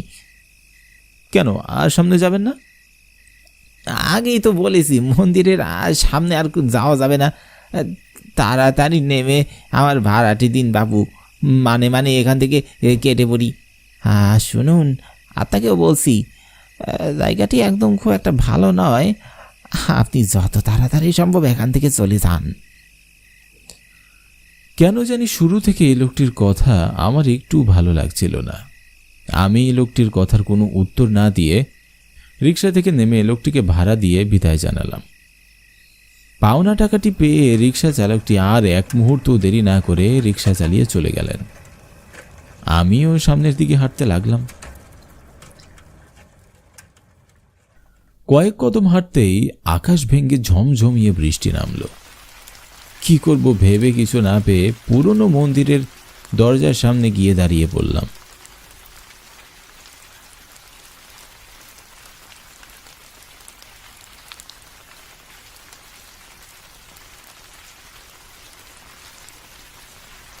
বেশ কিছুটা সময় পার হয়ে গেল, কিন্তু বৃষ্টি থামার কোনো নামই নেই। ভেতরে কেমন যেন বেশ অস্থির লাগছিল। আশেপাশে তাকিয়ে জায়গাটিও খুব একটা নিরাপদ মনে হচ্ছে না আমার। ঝোপঝাড় আর জঙ্গলে ভর্তি চারিপাশ। ভেতরে কেমন খুঁটাক ডাকছে। এমন সময় মন্দিরের ভেতর থেকে কারো কান্নার আওয়াজ ভেসে আসলো। কান্নার আওয়াজ শুনে যতটা ধারণা করা যাচ্ছিল ভিতরে কোনো মহিলা আছে।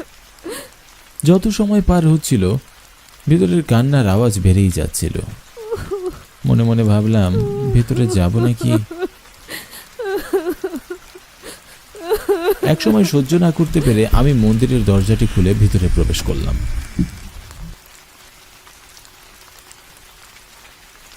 মন্দিরের ভিতরে ঢুকে দেখি একটি বুড়ি সামনে পান্তার থালা নিয়ে বসে আছে। আমাকে ভিতরে ঢুকতে দেখে বুড়িটি কান্না থামিয়ে আমার দিকে তাকিয়ে বলল, কি সুভাষ মাস্টার, আসতে তো দেরি করলিছে। বুড়িটির কথায় আমি বেশ আশ্চর্য হলাম। বুড়িটি আমার নাম জানল কি করে? আমি জোর খাটিয়ে মনে করার চেষ্টা করলাম যে ওনার সাথে আমার আগে কখনো দেখা হয়েছিল কিনা, কিন্তু না, আমি ওনাকে এই জীবনে প্রথমবারই তো দেখছি। ভেবে কোনো কুলকিনারা না পেয়ে বুড়িটিকে জিজ্ঞাসা করলাম, আপনি আমাকে চেনেন? আপনি আমার নাম জানলেন কি করে? তুই আমাকে চিনিস না, কিন্তু আমি তোদের সবাইকে চিনি। এখানে মূর্তি চুরি করতে আসছিলিস তাই না? আমি ছাড়বো না তোদের কাউকে।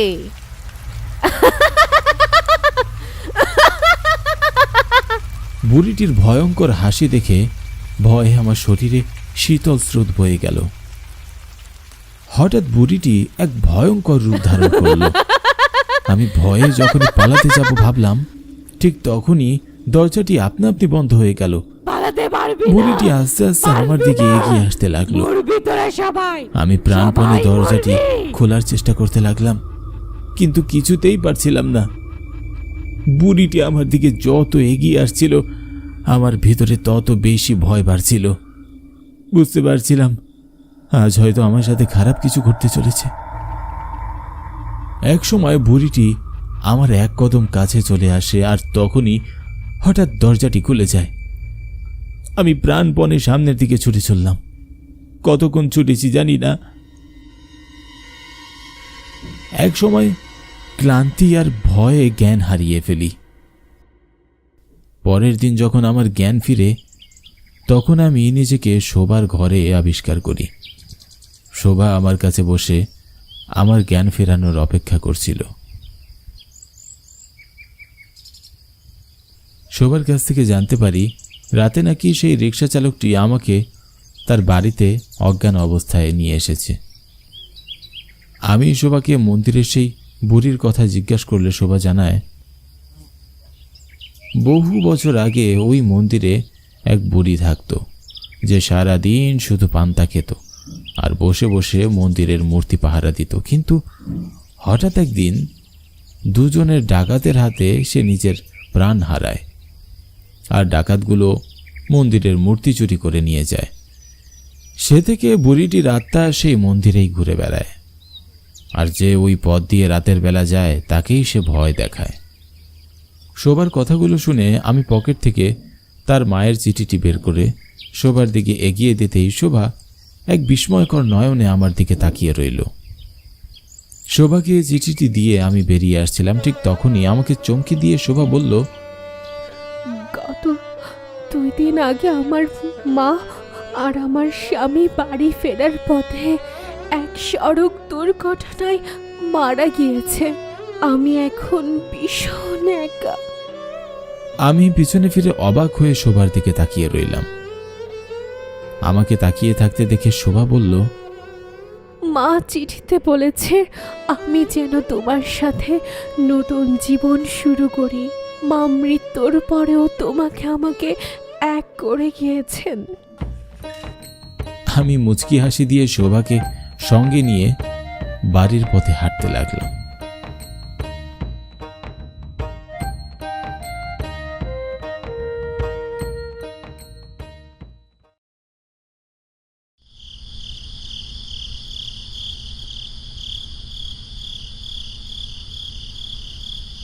অমাবস্যার ঘুটঘুটে অন্ধকার রাতে মিলন শহর থেকে গ্রামে ফিরছিল।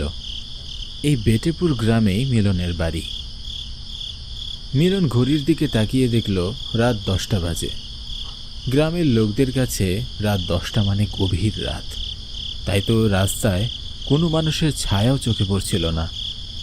চারিদিকে স্তব্ধ পরিবেশ। অমাবস্যার ঘুটঘুটে অন্ধকার রাস্তায় একা পথে চলতে মিলনের খুব ভয় করছিল। সে হাঁটতে হাঁটতে একেবারে জঙ্গলের শেষ প্রান্তে চলে এসেছে। তখনই কেউ একজন মিলনের নাম ধরে ডাকল, মিলন। হঠাৎ এত রাতে কারো ডাক শুনে মিলন চমকে পিছে ঘুরে তাকালো, কিন্তু সে কাউকেই দেখতে পেল না। হঠাৎই জলার পানি নড়ে উঠল এবং জলা থেকে কিছু একটা উঠে আসলো, যা দেখে মিলন ভয়ে চিৎকার করে উঠল।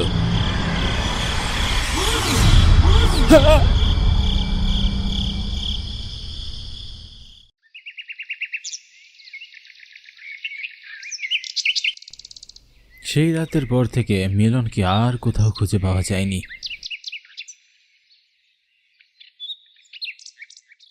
এই ঠিক পরের দিন রাতে রতন নামের একটা ছেলে রাতে ঘুমাচ্ছিল। সে স্বপ্নের মধ্যে খুব কুৎসিত একটা ছেলেকে দেখে, ভয়ে চিৎকার করে ঘুম থেকে জেগে যায়। রতন ভয়ে তার আশেপাশে ভালো করে তাকিয়ে দেখল সে তার ঘরেই আছে। যা বাবা, খুব খারাপ স্বপ্ন দেখেছি। এত কুৎসিত চেহারার আবার কোনো মানুষ হয় নাকি?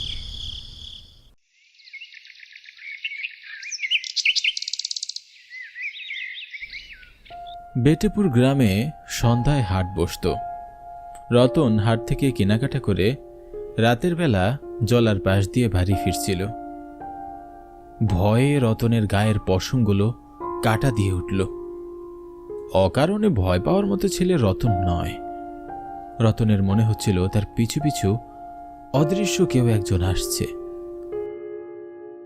রতন পিছন ঘুরে তাকালো, কিন্তু সে তার পিছনে কাউকেই দেখতে পেল না।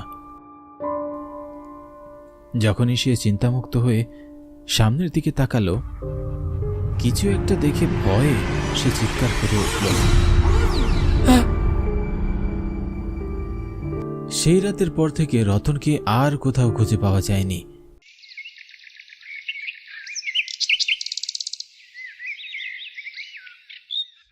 ঠিক তার পরের দিন রাত 10টায় বাঁধন নামের একটি ছেলে ঘুমের মধ্যে শুনতে পেল কেউ তার নাম ধরে ডাকছে। বাঁধন, বাঁধন, আমার কাছে এসো, আমি জলার পাশে তোমার জন্য অপেক্ষা করছি। বাঁধন বিছানা থেকে উঠে ঘুমের মধ্যে হাঁটতে হাঁটতে বাড়ির বাইরে চলে যায়। বাঁধনের বাবা অবাক হয়ে দেখতে থাকেন। তিনি কিছুই বুঝতে পারছিলেন না। কোথায় যাচ্ছ বাবা? বাঁধন ঘুমের ঘোরে হাঁটতে হাঁটতে জলার পাশে চলে যায় সে, এবং সেই রাতে আর বাড়ি ফিরে আসে না সে।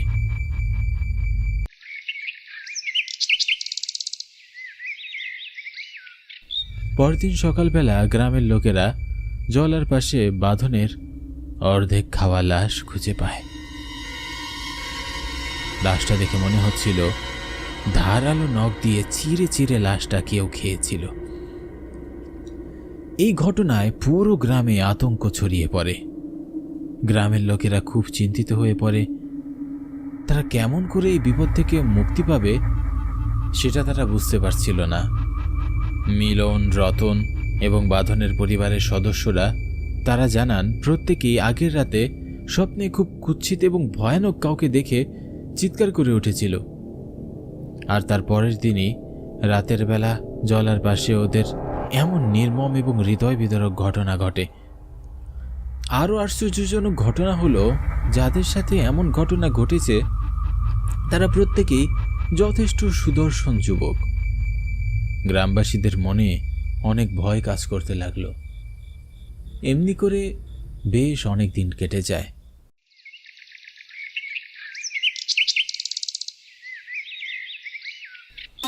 একদিন চেয়ারম্যান বাড়িতে চেয়ারম্যান সাহেবের বড় ছেলে তপু আসলো। পড়াশোনার জন্য তপু বেশ অনেক বছর কানাডা ছিল।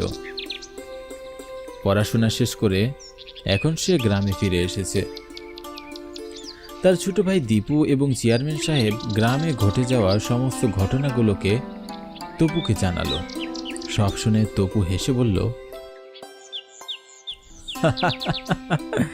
সত্যি তোমরা পারো বটে। পৃথিবী কত দূর এগিয়ে গেছে, আর তোমরা এখনো কুসংস্কার নিয়ে পড়ে আছো।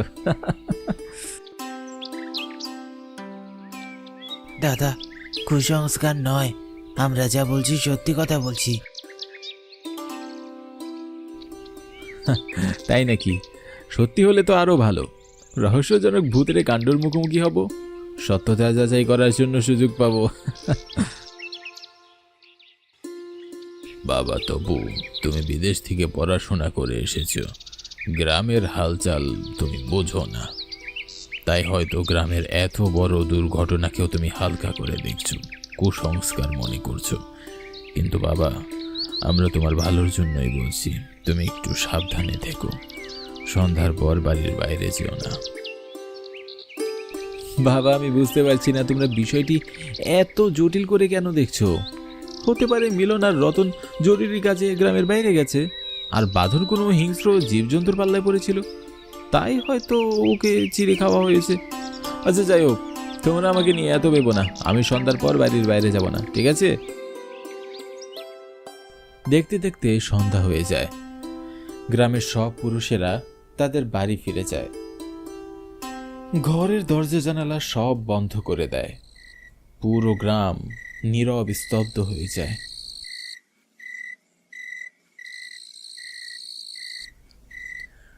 রাতের খাওয়া দাওয়া শেষ করে তপু তার ঘরে ঘুমাতে চলে যায়।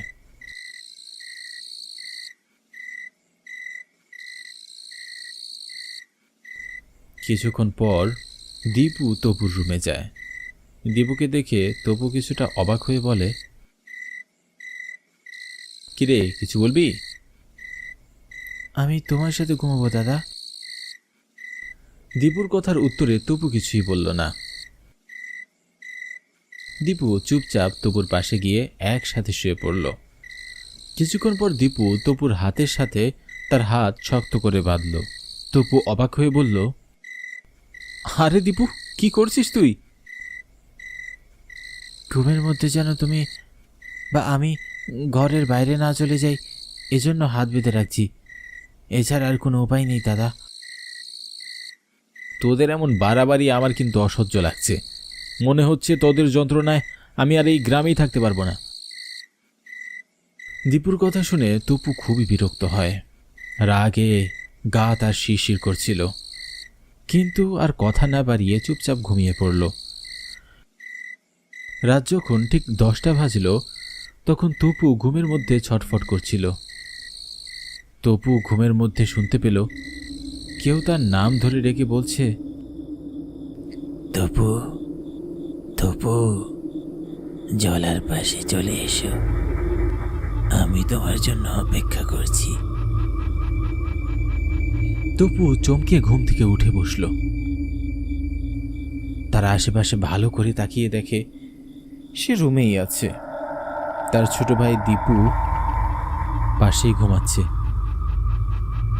আমি স্পষ্ট শুনলাম কেউ আমাকে ডাকলো।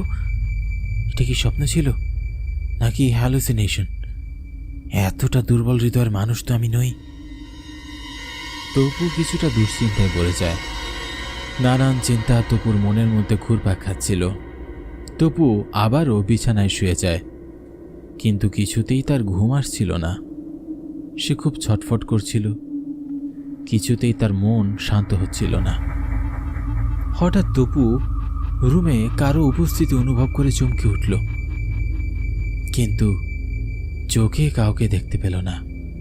মনে হলো কেউ একজন তপুর কানের কাছে ফিসফিস করে বলছে, তপু তাড়াতাড়ি এসো, তোমার জন্য অপেক্ষা করছি।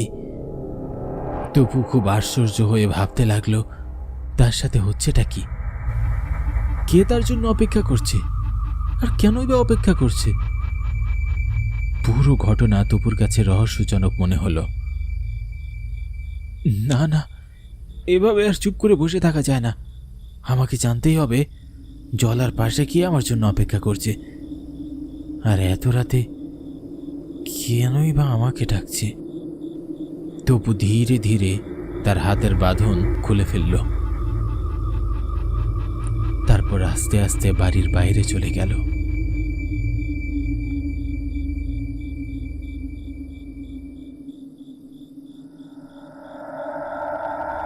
নির্জন রাস্তা দিয়ে একা একা হেঁটে জলার দিকে যাচ্ছিল। পুরো রাস্তা আমাবস্যার ঘন অন্ধকারে ঢাকা পড়ে আছে। চারিদিকে নীরব নিস্তব্ধ পরিবেশ। মাঝে মাঝে দু একটা ঝিঝি পোকার শব্দ ছাড়া আর কিছুই শোনা যাচ্ছে না। রাস্তায় কোনো পশু পাখিরও দেখা মিলছে না।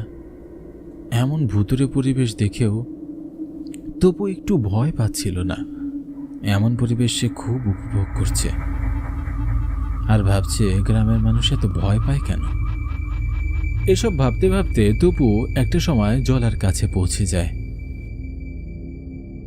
জলার আশেপাশে ছোট বড় অনেক গাছ দেখা যাচ্ছে। দেখেই বোঝা যাচ্ছে এখানে খুব একটা মানুষের যাতায়াত নেই। গা শিউরে ওঠার মতো একটা নিস্তব্ধ পরিবেশ। তপু জলার আশেপাশে খুব ভালো করে তাকিয়ে দেখল, কিন্তু সে কাউকেই দেখতে পেল না। এখানে তো কাউকেই দেখতে পাচ্ছি না। আমাকে কে জলার আশেপাশে আসতে বলল? তাহলে কি সবই আমার মনের ভুল ছিল, নাকি আমার হ্যালুসিনেশন হচ্ছে? না না, এতটা দুর্বল হৃদয়ের ছেলে আমি নই। আরো কিছু সময় অপেক্ষা করে দেখি কিছু আসে কিনা। তপু জলার পাশে দাঁড়িয়ে অপেক্ষা করতে লাগলো, আর আশেপাশের পরিবেশটা দেখতে লাগলো। হঠাৎই কেউ গম্ভীর গলায় গম্ভীর সুরে তপুকে ডাকলো, তপু, তুমি এসেছ। তপু চমকে পিছনে ঘুরে তাকালো, কিন্তু কাউকেই দেখতে পেল না সে। তপু আশেপাশে ভালো করে তাকালো, কিন্তু কোথাও কাউকেই দেখতে পেল না।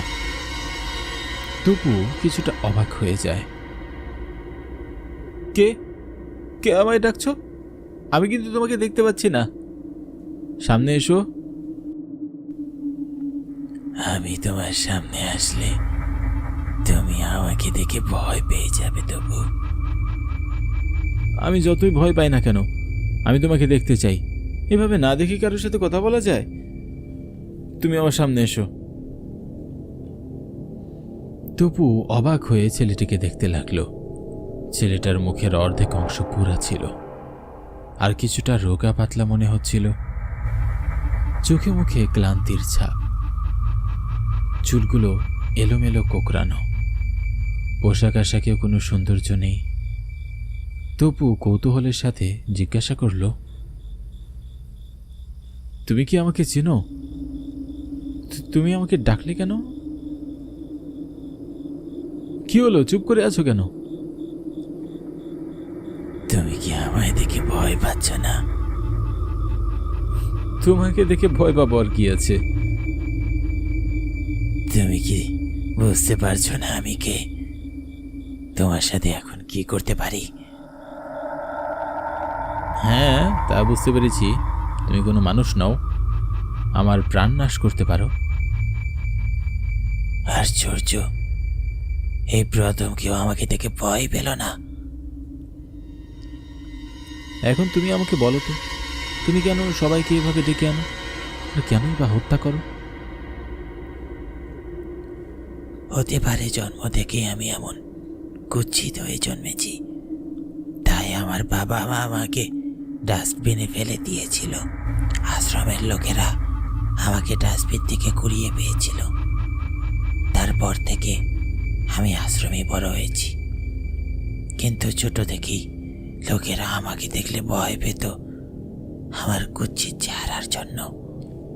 আমার কোনো বন্ধু ছিল না, সবাই আমার কাছ থেকে দূরে সরে থাকতো।